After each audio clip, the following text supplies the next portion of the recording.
Alright, hey y'all. So today we're going to switch gears a little bit and take a look at Sara Ahmed's first book, Differences That Matter, Feminist Theory and Postmodernism. Now this text, well actually I should preface this a little bit about Sara Ahmed for those that aren't familiar. She was considered a prolific writer, and very much so. She's written a number of books over the last, this one was 98, so I guess 20 years. She's written a number of books, each of them she draws upon a pretty eclectic bodies of work, which makes her very, very interesting to me. But she's one of the rare examples of a thinker that matches her life to match her work. So a little bit more of a backstory with her, just from Wikipedia, to put it as succinctly as I can find it.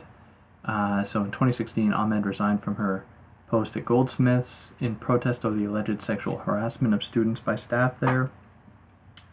And then she, despite this, continues her work. Now this was a pretty big move, considering the number of allegations that were going on around the globe at that time, obviously, and kind of the precursor to not this act itself, but the way that these sorts of allegations coming out work towards the Me Too movement. But really, what interests me most about this, not to say that that's not interesting in itself, but to have a tenured professor give up their position is rare. Now, more than that, she runs a blog called Feminist Killjoy, and she's on Twitter as well. And she makes her ideas, many of her works, accessible for open access, which is something I very much enjoy. Too many people profit off of the distribution of ideas, so it's very nice to see that she is throwing a wedge in all that, or throwing a wedge in the pay-per-use industry. But to move into the text itself now, this was her first book, and this is in the late 90s, so about 98, and it's an interesting book because, for my own part, it's one that one would think, given the subject matter I've dealt with on this channel here, it'd be a book that I disagree with. But I think it's important to, even though there are aspects to this that I'm not, fully in tune with, or perhaps I don't agree with, I think that it's nevertheless extremely important to be subject to that which can make someone uncomfortable, especially for my own part. The standard philosophy bro reading, all the big French names and German philosophers. It's really important to trouble that, I think. So that's what this book gets at, essentially. And what she does really well is point to the extent to which many postmodern thinkers are extremely problematic, but at almost at an analytical level, the extent to which their projects are not nearly as radical as they make themselves out to seem. So some of the figures that she takes on here will be Deleuze, Guattari, Baudrillard a little bit, and really to sift out the moments in each of those thinkers that they are much more in favor of the system than actually in favor of dismantling it. Now, I do want to emphasize that it's difficult to swallow at times, that some of the ideas she puts forward here, but nevertheless, I think they're really important, so let's hop into it. So in her introduction, she states this: I have suggested that questioning postmodernism involves challenging both its assumed referentiality and indeterminacy. Such a question of postmodernism means an ethics of closer reading. My approach involves getting closer to postmodernism in order to trace the particularity of its inscriptions. So at the beginning of that passage, when she states that it's assumed, that is, postmodernism's assumed referentiality and indeterminacy, she opens up the domain to think about postmodernism in perhaps one of its strongest areas, that is textuality. So throughout the course of this book, she'll look at many different, I guess, cultural icons or cultural symbols coming out in the form of films that for her have been, or that she acknowledges in the quote-unquote postmodern community as being celebrated by them. So one of the films she takes on, for instance, later on, and we'll get to it in more depth, is a film like Blue Velvet that has been praised by thinkers that may align with postmodernism, but that for her maintain in their theorization of the film in this certain way, or in the way that I will come to kind of expound upon, maintain a certain status quo. But it's a status quo that is maintained precisely by its indeterminacy in some way. Now this will all become clear as we go. I want to try and preface this as much as I can, and I know it must be annoying to listen to, but the reason I do it is because this text is rather complicated. I think it's good to lay down something of a foundation before moving into it. So her entire critique revolves around the question, what place does feminism have within postmodernism? So even those postmodern feminist approaches, in the time that she was writing this in the mid-90s, I'm familiar with a few other texts that were kind of sprouting up at that time, because postmodernism was, I guess, hitting like a peak, and I think it would come down following this, but not as though this text necessarily was the deciding factor. But coming out of the Frankfurt School in the 50s and 60s, postmodern thought, I guess in the late 60s and 70s, especially the 80s, really presented another foray into emotive thought. So it was around the mid-90s, throughout the 90s, I guess, when people were really, in my mind, in my reading, you can find earlier examples, starting to really criticize that. To what extent, posing the question, to what extent these texts rely on a certain gendered aspect that dismantles or disrupts its claim to radicality.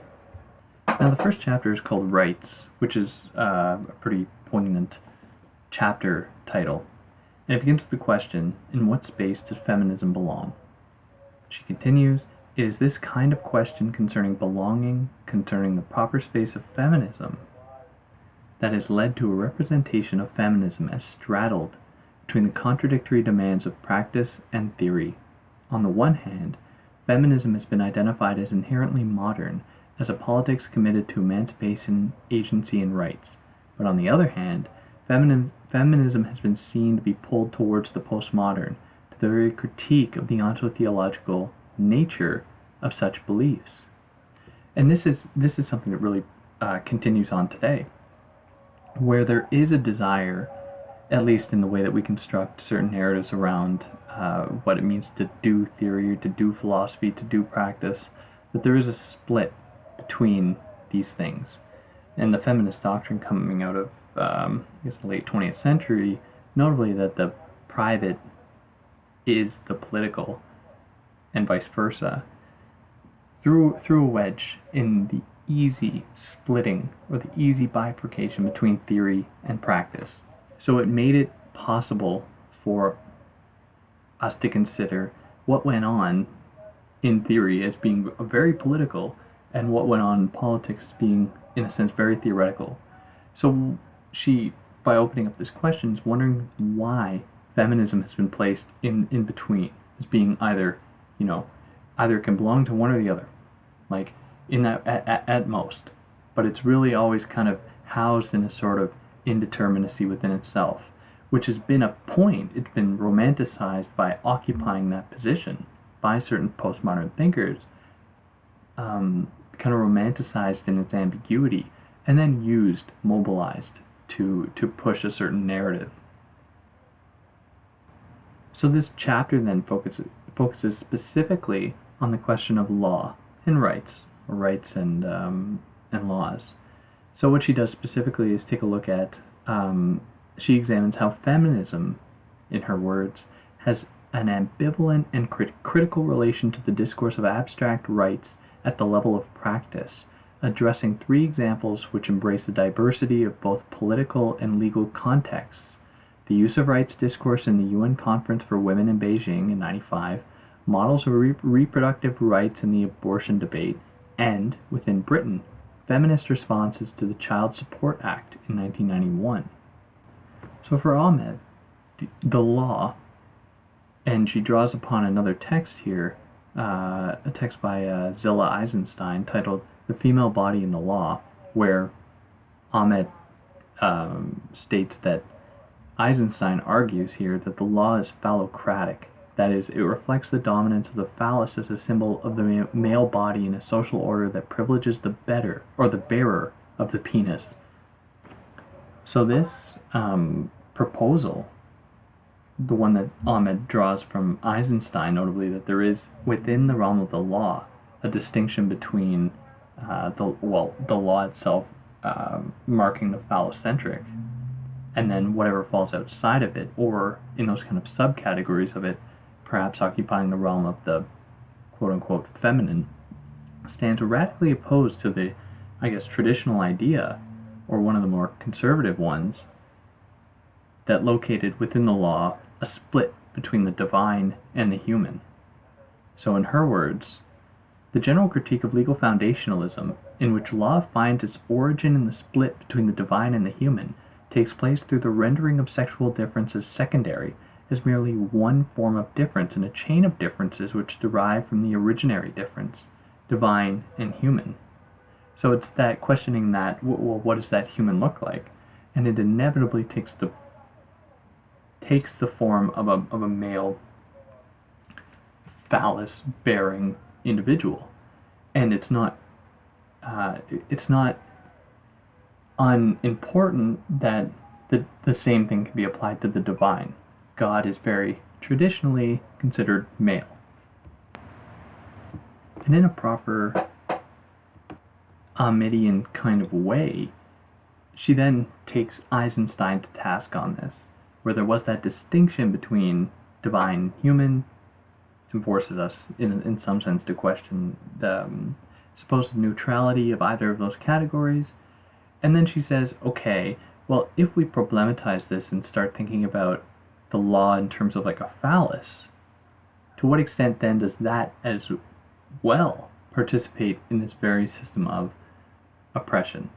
So for Ahmed, she puts it as follows: in this sense, the phallus symbolizes the penis as a privileged mark of sexual difference, but here privilege comes both before and after the phallus.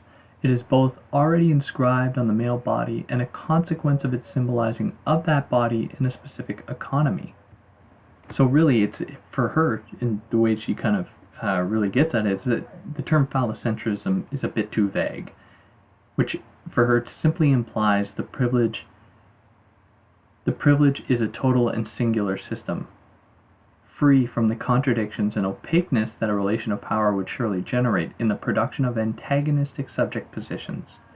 So it's kind of like that Foucauldian paradigm where there's power, there's resistance, and that works at the capillary level. So to think about Foucault in these terms, which is ironic given the subject matter of this text, we think of the Foucauldian thesis of the web, or the kind of Foucauldian idea of the web, where power is something that exists on so many levels, that approaches us from so many different domains. It would seem odd to, in this context, to simply attribute the oppression to a single point, right? Then we would fall, it would be a sort of trompe l'oeil in that sense, like a trick of the eye that we would fall prey to, which is what Ahmed's coming to really get at here. So it is in that way that the phallus is not some kind of transcendent mode of power, but it is always bound up within these contradictory, struggling, antagonistic forces that make up, in a sense, not only the material conditions of reality or the material conditions of oppression, but the textual ones as well, that are bound up within codes of signification that are undoubtedly hierarchical, at least for Ahmed here. So what potential then does a postmodern critique of rights serve, or what kind of potential does it house? So she starts off thinking about this in this subsection by saying right off the bat, there's very little postmodern literature on the thing called rights, which is rights are, if we think back, we think to the Greeks, or we think stuff like that, which the postmodernists surely want to do away with, or at least problematize to some extent. So it's not a total surprise that, and she, I believe, correctly identifies that there is a general absence on this discussion around rights. So this isn't a crazy idea. Thinking about the way in which postmodern thought very much likes to trivialize or problematize the notion of there being kind of universal human conditions or rights or beliefs or anything like that, it would make sense that they would be rather hesitant to try to open up a discourse around what would constitute rights or anything that would be achieved at sort of a priori. So one text that she does turn to is one by Derrida, the Force of Law. So in this text, she picks out like a number of quotes, but Derrida, essentially what he does there, and it's been a while since I've read that one, but he points to the aporias, and this is what she identifies in it as well. The sort of aporias behind the idea of justice or the law. So the law for Derrida is something that simultaneously does precisely what it professes to do, i.e. disseminate what is just and exert a certain degree of control or power in the maintenance of that thing called justice, and work out the according or the proper punishments for those people that break said laws and what have you. But at the same time, and this is where the aporia comes in, or the contradiction, is that for the law to do such a thing, it must in some sense be exposed to what exists contrary to that. It must exist within a system that it can be, or outside of a system that it can be measured up against. So in this way, it's sort of like how the body is able to inoculate itself from a virus. So it's by injecting some of the virus into itself that it is able to defend itself against an even greater threat from that same strand of the virus.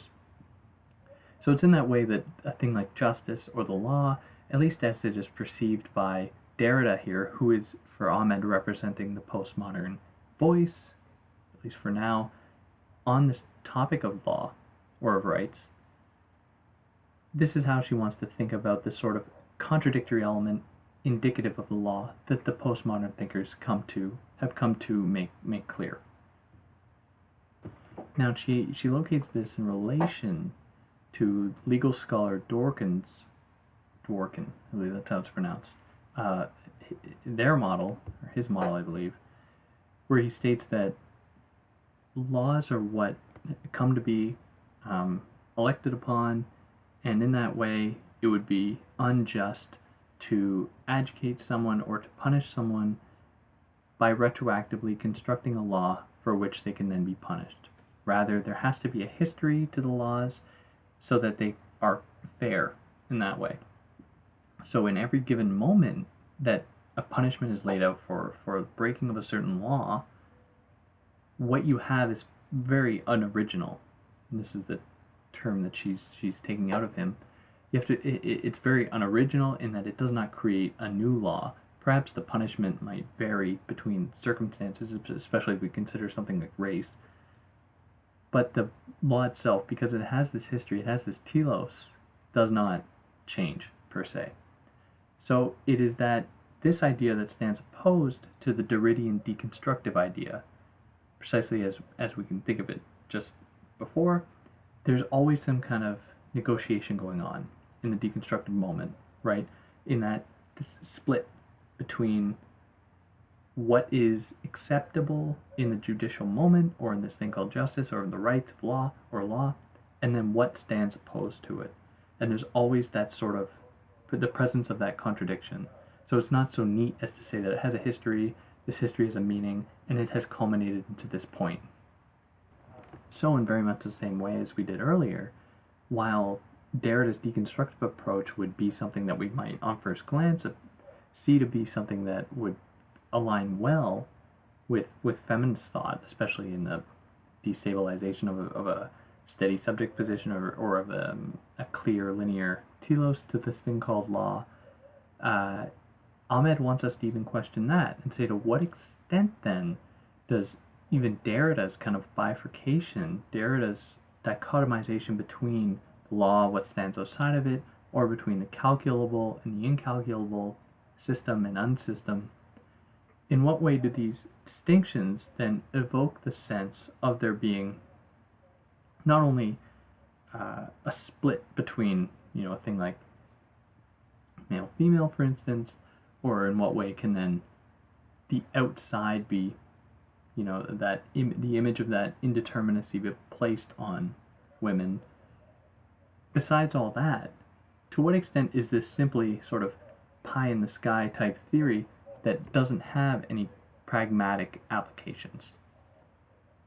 So there is then, just very blatantly stated by Ahmed, there's simply an absence of a socio-historical, contextualized, and contingent analysis in the deconstructive approach. So you have two extremes here, thinking about the one put forth by Dworkin, which thinks about the way in which there is a history, but it is a very oppressive, teleological history that is very much in the realm of of patriarchal thought. And then on the other side, you have the total disavowal of any such possibility of contextualization. So I will reluctantly say that Ahmed wants to find like something. It's not an in between. That would be really wrong. Just a totally radical new way to look at it. So for her, there cannot possibly be fundamentally a connection between deconstruction and pragmatism. As for her, pragmatism cannot be simply added to deconstruction. It would involve its radical transformation. So that approach is really, or the one she's crafting, is one that considers the myriad of voices and people, folks, that have been excluded by these, by either of these systems of thought when thinking about the law. So feminism for her has located how the concept of abstract rights intrinsic to classic liberalism and traditional jurisprudence is necessarily exclusionary, revealing that the construction of a universal intrinsic right has entailed processes of selection and exclusion. So we can see here that it's not simply a disavowal of this thing called rights, but rather thinking about the way in which it has been constructed up until now for a very certain sect, for a very certain group of people, notably white cis, hetero, middle-aged to elderly to males, which isn't totally unheard of. This isn't something that should be coming out of left field, considering the people who wrote down these things called laws fell into those categories. At least 99% of them did.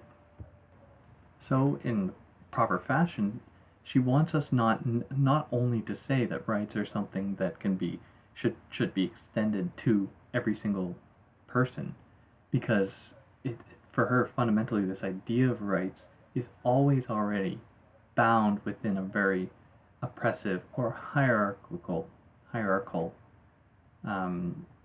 systematization or system.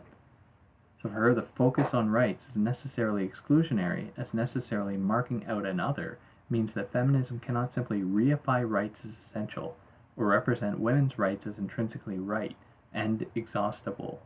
Now, this is a pretty radical idea, and it's very much a response to that thing called second wave feminism, whatever that necessarily was, because it questions the extent to which there was permeating within those circles a discourse around a certain truthfulness, or a sort of idea about women's rights, which of course is a good thing, but we have to question to what extent that very discourse participates in a system of exclusion. And it goes on today. The people that still tout second wave feminist doctrine are extremely transphobic, and are often still very, very homophobic and biphobic. and it's difficult to kind of reconcile some of the stuff that they say. At least that's for me. So it's now that she turns to that example she gave, her one of the examples she said this chapter was going to be about. So the UN Conference for Women that was held in Beijing in '95. So for this, what this opened up for her was essentially the question around who was allowed to speak about women's rights, and when did this desire to speak come about? When was it, I guess, when did it gain this traction? So this is made clear when she gives the example of Susan Moore, who wrote at the time that many other people have expressed reservations about the Beijing conference, the chief one being that it is held in Beijing, China. China is hardly known for its commitment to free speech or to women's rights. So for Ahmed, she wants to take a step back and say, whoa, what right do we have as at the time, well, even to this day, for them to identify as Western feminists? What right do they have to look at someone in China and say, you barbaric type individuals that don't respect these sorts of rights? For Ahmed, there's lacking, to borrow a term from Helen Hoy, there's lacking an epistemic humility. So what is missing is the recognition of certain cultural differences, or certain differences that matter, that do impact the way in which people interact with one another and change the parameters of what goes on.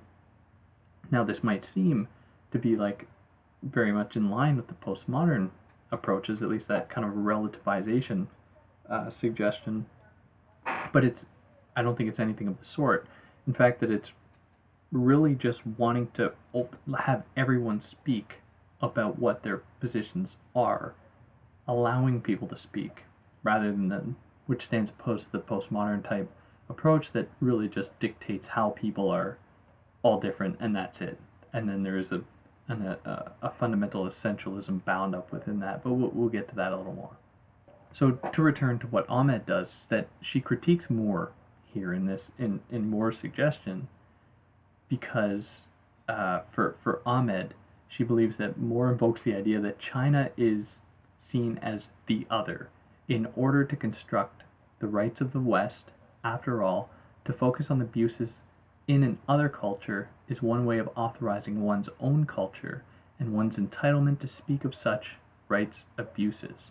So then we need to reflect upon how the setting up of an international feminist agenda could involve the authorizing of the power of Western feminists to define the terms.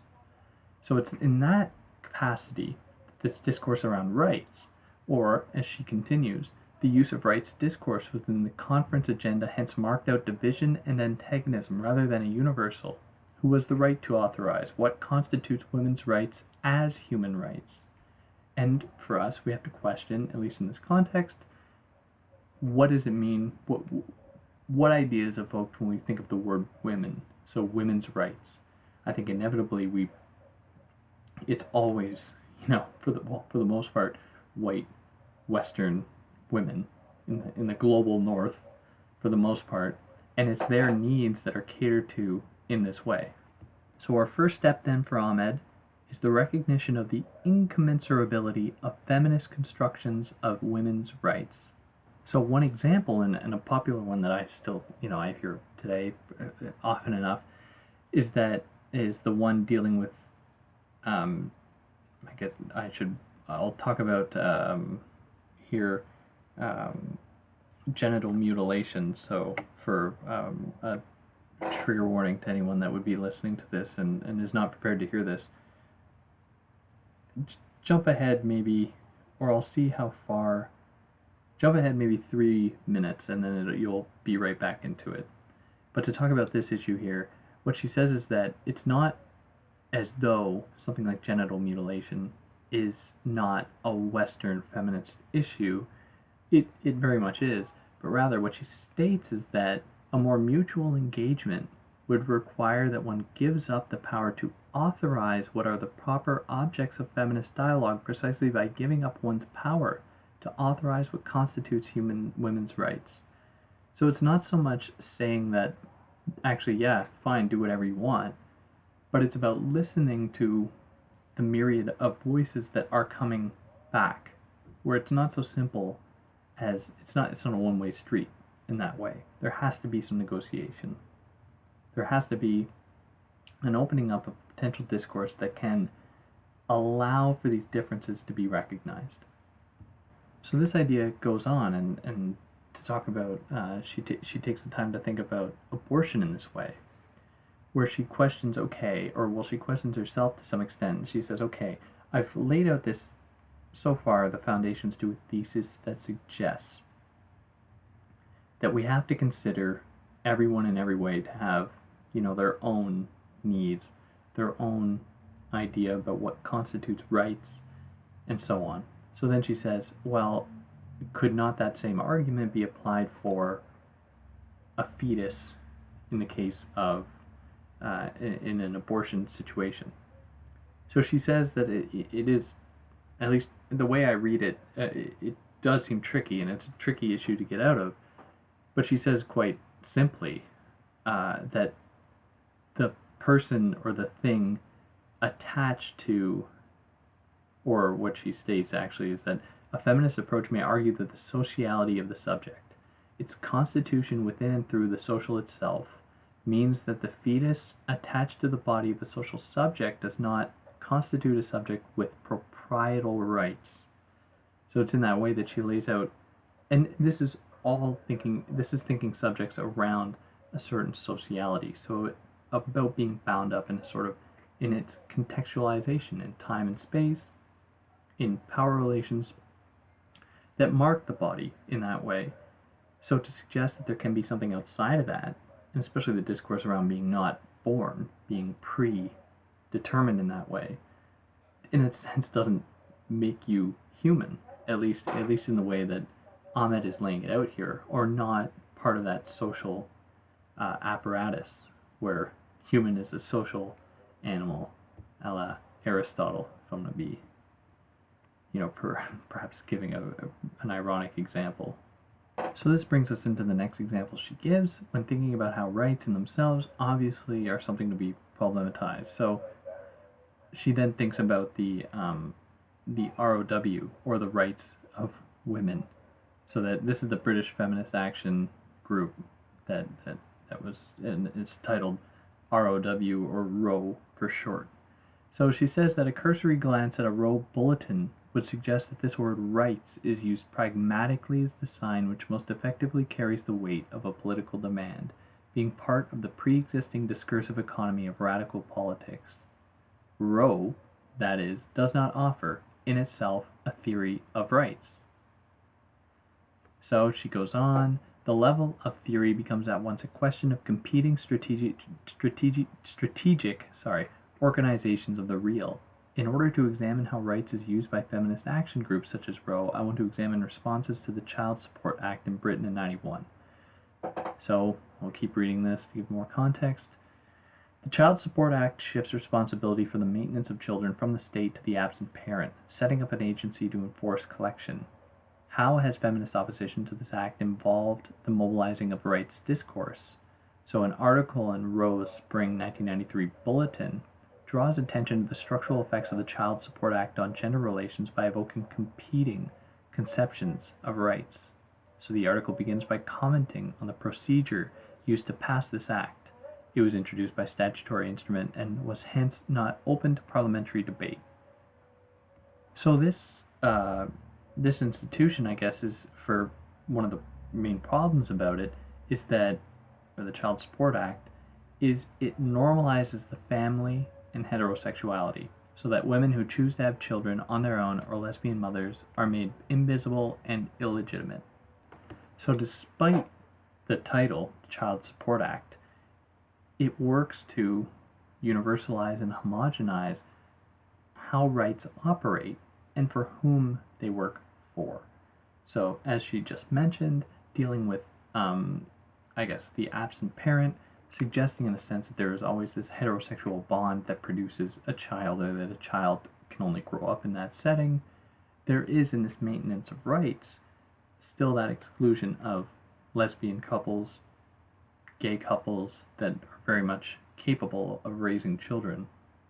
So this may all be read pretty easily as, or one response to this could simply be like, okay, well, you're just giving examples of generally conservative political leanings or political actions that would inevitably butt up against feminist thought. I think there are very few feminist conservatives, at least if you that fit in within the parameters of contemporary feminism. So, of this or to this problem, in her very self-reflective way, Ahmed asks then, does it follow that the critical feminist model of rights is in itself right? So she continues, this is not necessarily the case, as the very particularity of the feminist interpretation may suggest that it would not claim to saturate the discourse of rights, so that an all-inclusive right is made available. The focus on the erosion of women's rights defines the constitution of the right claim itself within the terrain of politics, whereby mobility is overdetermined in the form of relations of power. So it's not like there's this light at the end of the tunnel that can be necessarily achieved. At best, it's kind of constant friction, this kind of constant resistance that works towards that sort of impossibility, if you will. Because inevitably, if a discourse ever were to arise that the project is done, that we've done our job, then it would open up a whole other set of questions like, okay, not only at what cost, but who is being oppressed in this moment. There's a beautiful story, short story, beautiful. It's depressing, but it's called "The Ones Who Walk Away from Omelas" by Ursula K. Le Guin. And this is a really brilliant book, and I'll just summarize it really quickly. Where there's a utopia. It's not a book; it's a short story. Where there's a utopia, perfect in every way. People use drugs only occasionally, and they only use it absolutely recreationally. And there's no crime, there's no poverty, there's no anything, except beneath the city in a closet or some kind of dungeon type thing. There's a small child who's suffering unbearably. So the citizens of Almalas are all made aware of this at a certain age, in their, I guess, early teenage years. I can't remember exactly, or their late childhood, or at some point. At some point they're made aware of this child's suffering. Now, all the happiness somehow is predicated on this child's suffering. So when they are made to know about this child, they're given an option. Either they can stay in Almalas or they can leave.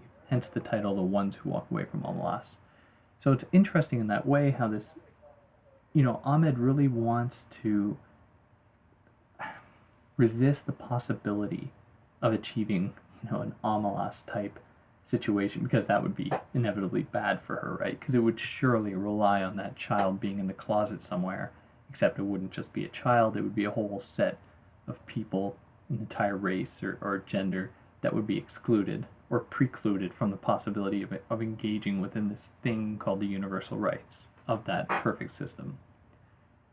So it's in that way that she's, and I really like this about her, she's very, very self-reflective.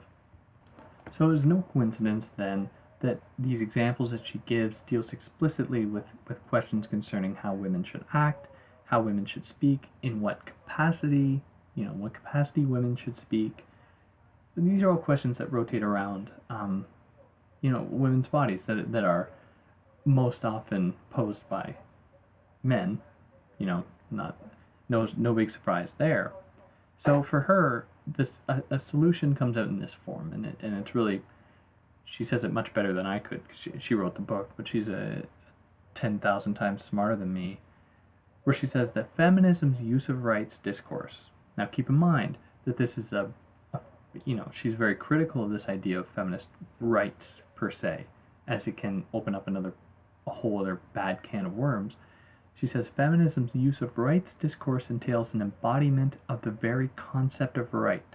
She continues, this process does not take the bodies of women for granted or obliterate differences between women or differences between feminisms.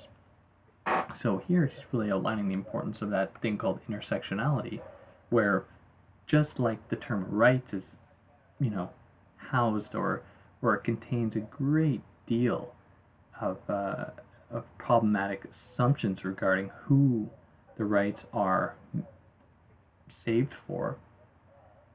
Feminism itself is no different. Well, perhaps it's a little different, but it has many of the same issues, where feminism has become associated with a certain whiteness, certain class, certain gender, absolutely, that we have to be careful of, which is why I think it's important. She's invoking feminisms here, feminisms that come from a myriad of different places. Simply, to put it simply, intersectional feminism here.